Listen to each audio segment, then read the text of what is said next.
Hey coucou, ça va bien? Alors comme tu sais, je suis une meuf du carnaval à Rio, ça veut dire que je fais partie du carnaval, je joue, je danse dans des blocos de carnaval et puis aussi je participe au carnaval en tant que participante. Et dans la vidéo d'aujourd'hui, j'aimerais bien te dire, au bout de 7 ans, qu'est-ce que le carnaval m'a appris? Alors la première chose que le carnaval m'a appris, c'était bien en post-Covid, c'était que j'avais encore envie de vivre. Peut-être que comme le temps est passé, on ne se rend pas bien compte de comment c'était cette période-là de confinement et comment ça a été pour nous ici au Brésil, mais c'était très difficile. J'ai fait plein de vidéos sur le sujet à l'époque. Le résultat de la sortie de ce Covid, c'est que j'avais une sensation, pas que je n'avais plus envie de vivre, mais je me sentais plus exactement vivante. Peut-être que ça te parlera, peut-être que tu as déjà senti ça. Et on a eu la chance d'avoir un carnaval en 2022 qui était le carnaval post-Covid. Et ce carnaval, il m'a redonné un peu cette envie et ce souffle de vie que j'avais perdu. Et il m'a montré que j'avais envie effectivement de vivre, d'expérimenter des choses, de rire, de danser, de voir des gens, d'être dehors après 2 ans, passer plus ou moins, tu vois, en intérieur avec très peu de gens et très peu d'interactions sociales. J'ai appris aussi, peut-être ce qu'on pourrait appeler un agrégore, un collectif. Ce qui est assez fou dans le carnaval, quand on y participe comme je le fais, c'est-à-dire qu'on fait de la musique, qu'on danse, qu'on fait partie d'un groupe, c'est qu'on se rend compte que les choses, elles fonctionnent très bien. Tout ensemble, en collectif, et c'est un truc assez magique où quand tu le vois d'un point de vue extérieur, tu te dis ça peut pas marcher, c'est trop de choses, trop de gens, trop d'informations, c'est pas possible.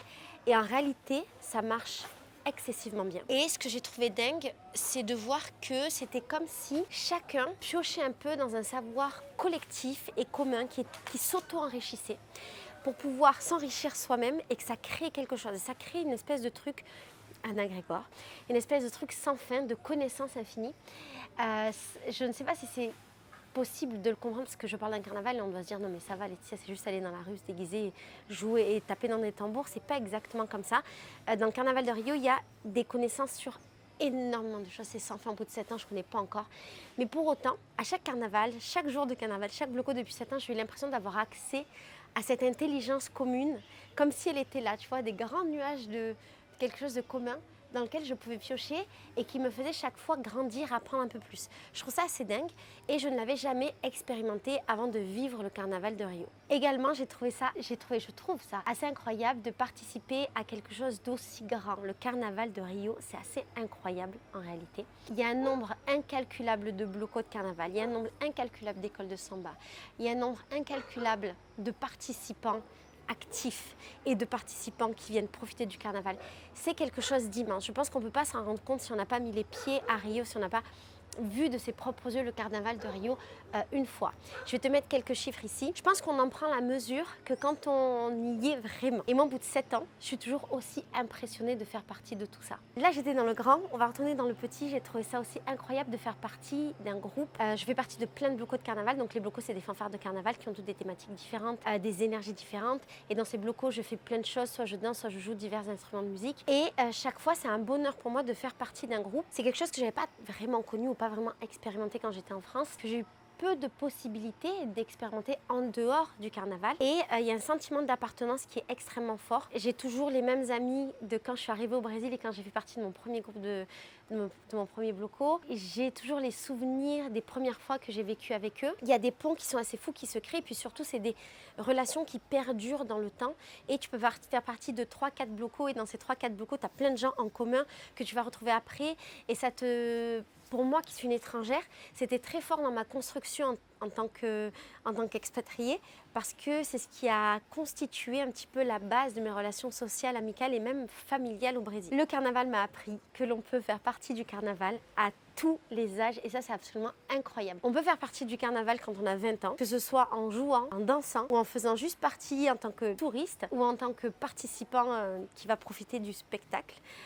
On peut participer quand on a 50 ans, on peut participer quand on a 5 ans.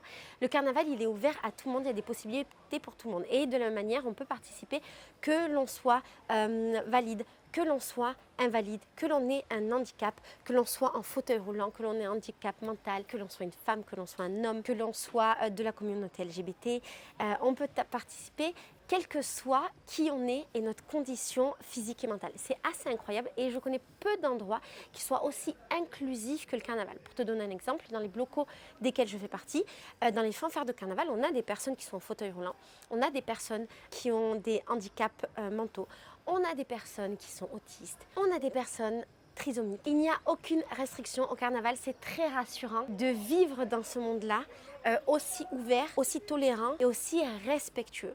C'est rassurant pour l'avenir et c'est rassurant de faire partie de ça et d'être dans cette bulle finalement très bienveillant. À titre personnel, ce qui a été assez incroyable pour moi, c'est que je me suis rendu compte que j'étais capable de jouer tous les instruments et c'était un peu fou parce que j'en avais pas conscience. En France, on n'a pas exactement cette opportunité d'avoir accès aux instruments parce que souvent les instruments, c'est un peu un synonyme de... Il faut quand même qu'on ait eu accès plus jeune à du solfège, à l'achat d'un instrument. Il faut qu'on vienne d'un certain milieu, très souvent ça ne veut pas dire que quand on n'est pas de ce milieu, là on n'a pas accès, mais c'est quand même beaucoup plus difficile, alors qu'ici c'est très populaire de jouer d'un instrument de musique et les blocos c'est quelque chose, comme je te l'ai dit précédemment, de très très accessible. Et donc en arrivant ici, je n'aurais jamais imaginé dans mon existence pouvoir jouer, et alors maintenant je joue plein d'instruments, je fais du tchékélé, qui est un instrument de percussion, peut-être que tu as déjà vu. Je fais aussi du saxophone, ce qui est incroyable, je n'aurais jamais pensé faire du saxophone, ça me semblait tellement inaccessible. Et dernièrement, je me suis mise à la caisse. Et la caisse, c'est vraiment genre le bonheur de mon existence. Le dernier carnaval, je l'ai passé quasiment qu'à la caisse et c'était assez incroyable. Et de me dire que je peux avoir la possibilité pendant toute ma vie de faire plein d'instruments différents, ben, c'est un peu un truc qui, moi, me donne le vertige, mais un bon vertige. Je suis un vertige en mode waouh, c'est incroyable. Là, peut-être l'année prochaine, j'aurai envie de jouer un autre instrument et l'année d'après un autre. Et chaque carnaval me donne cet accès. C'est fou de penser que ce soit possible. Pendant le carnaval, ce qui est génial, c'est qu'on peut être tout ce qu'on veut. Le principe du carnaval, c'est qu'on se déguise, on entre dans la peau d'un personnage, on peut avoir le même personnage pendant tout son carnaval, on peut avoir un personnage différent chaque jour de carnaval ou chaque bloco de carnaval, vu que les blocos de carnaval ont des thématiques. Moi, je fais partie d'un bloco super féministe, donc il y a une certaine thématique. Je fais partie d'un bloco sur le thème des léopards, donc je suis habillée en léopard. Je fais partie d'un bloco sur le thème de la mythologie brésilienne, et là, je représente un pan rose mystérieux incroyable. J'ai eu plein de blocos différents avec plein de thématiques et j'ai pu endosser ces rôles. Et puis surtout, quand tu fais partie d'un bloco, c'est des rôles que tu vas garder, que tu vas alimenter tout au long des années. Et puis quand tu participes juste dans la rue, tu peux mettre tous les costumes que tu veux, être ce que tu veux. Tu peux sortir complètement masqué, tu peux être un homme, tu peux être une femme, tu peux te permettre d'entrer dans des personnages. Je trouve que ça fait beaucoup de bien, que c'est très rassurant de pouvoir avoir cette brèche dans le temps. On a le droit d'être et de faire ce qu'on veut. Comme je t'ai dit précédemment, le carnaval, c'est un moment de l'année où on peut tout se permettre. C'est un peu le principe de tous les carnavals. On peut se permettre d'expérimenter des choses et c'est absolument incroyable d'avoir cette possibilité. Je pense avant le carnaval que je n'avais jamais pu autant expérimenter et aller loin dans ma personnalité. Ça m'a permis de voir ce que j'avais envie ou pas envie d'être et comment je pouvais créer en fait une personnalité à la base de toutes ces expérimentations que je faisais. Ce qui m'amène à te dire que le carnaval, c'est un moment de grande liberté de corps et d'esprit. Je peux être à moitié nue, je peux être habillée, je peux me permettre tout ce que j'ai envie de me permettre, je peux expérimenter même dans ma sexualité, dans ma sensualité.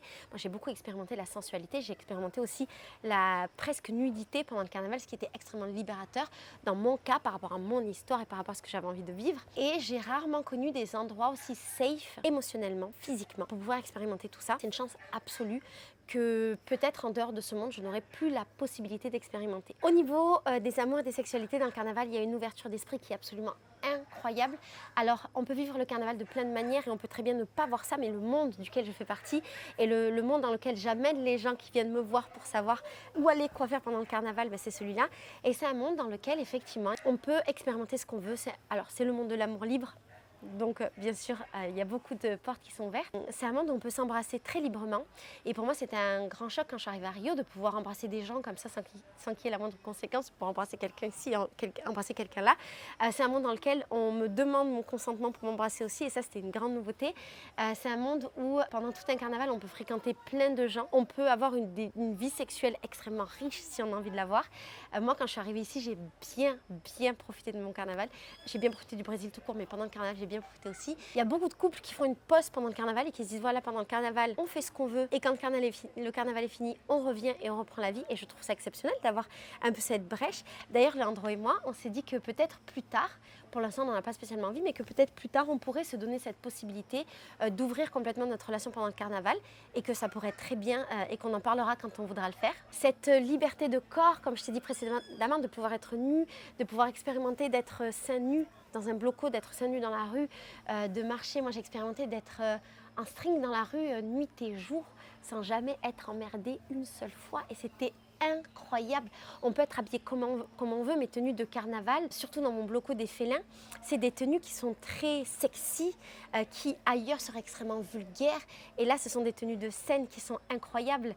Moi, j'adore la nudité, donc pendant le carnaval, très souvent, je finis seins nus où j'ai des costumes avec mon corps à moitié nu et je mise plutôt sur les accessoires. Et je trouve que le carnaval transforme tout ça en art et j'ai énormément de chance de pouvoir vivre ça. Et d'ailleurs, quand les Françaises, elles viennent à Rio, les touristes de manière générale, quand ils viennent à Rio, ils expérimentent très très vite ça. Au début, tu les vois, les touristes pendant le carnaval, ils sont là avec des costumes très costumés. Et puis au fur et à mesure que les jours ils avancent et qu'ils voient la liberté de corps qu'on a ici, et ben les corps commencent un peu à se dénuder. Les garçons commencent un peu à sortir juste en short ou bien à mettre des petites jupettes et c'est cool. Les filles, elles sortent en culotte et en haut de maillot très bien. Ça avance et tu vois qu'elles commencent à mettre des protège-tétons ou des orésies avec les seins qui sont libres et c'est très bien aussi. C'est vraiment génial pour moi de voir comment les Françaises, les étrangers de manière générale, arrivent à se libérer en s'inspirant de cette liberté qu'offre le carnaval. Alors ça ne change rien aux valeurs que l'on a, ça ne change rien à qui on est, simplement ça nous permet d'expérimenter. Que le carnaval m'a appris aussi bien sûr, c'est que moi j'aimais être des deux côtés, j'aime être la personne qui crée quelque chose, qui crée cet art, qui donne du spectacle. J'adore voir le sourire des gens quand je suis en échasse. J'ai oublié de te dire pendant la vidéo, je fais aussi des échasses pendant le carnaval, quand je suis en échasse dans des blocos très familiaux avec des enfants et quand je vois le sourire des enfants, quand je prends les enfants dans mes bras, que les parents me les donnent, je trouve ça assez incroyable. J'adore participer, juste écouter la musique, danser, marcher dans les rues de Rio, tout comme j'adore jouer des instruments. J'adore faire partie du carnaval. C'est absolument incroyable de pouvoir être des deux côtés. Finalement, faire partie de ce grand tout qu'est le carnaval de Rio, je trouve que ça m'a beaucoup rapproché de moi-même, de mon dedans. Tu vois, ça m'a beaucoup appris, ça m'a beaucoup fait évoluer, ça m'a énormément enrichi, ça m'a rapproché de mon humanité. Et également, ça m'a énormément rapproché des Brésiliens. Ça m'a permis de les comprendre, d'aller au plus proche de la culture d'ici. Et c'est une chance qui est absolument incroyable pour moi. Et c'est ce qui m'a fait encore plus tomber amoureuse de ce peuple. Voilà. J'espère de tout mon cœur que je t'ai donné envie de participer au carnaval à travers mon expérience. Si jamais tu veux en savoir plus, je t'ai fait plein d'autres vidéos sur le carnaval, des vidéos comme ça où je parle de mon expérience et des vidéos qui sont plus pratico-pratiques pour t'expliquer comment ça marche. N'hésite pas à entrer en contact avec moi si tu veux faire partie de mon groupe WhatsApp dans lequel, pendant le carnaval, tous les jours, je dis ce qu'il y a à faire à Rio et notamment tous les blocos de carnaval. Et puis moi, je t'aiderai et je te renseignerai avec grand plaisir si jamais tu as des questions. Voilà, je te fais des gros bisous. Je te dis à très bientôt pour une nouvelle vidéo. Ciao.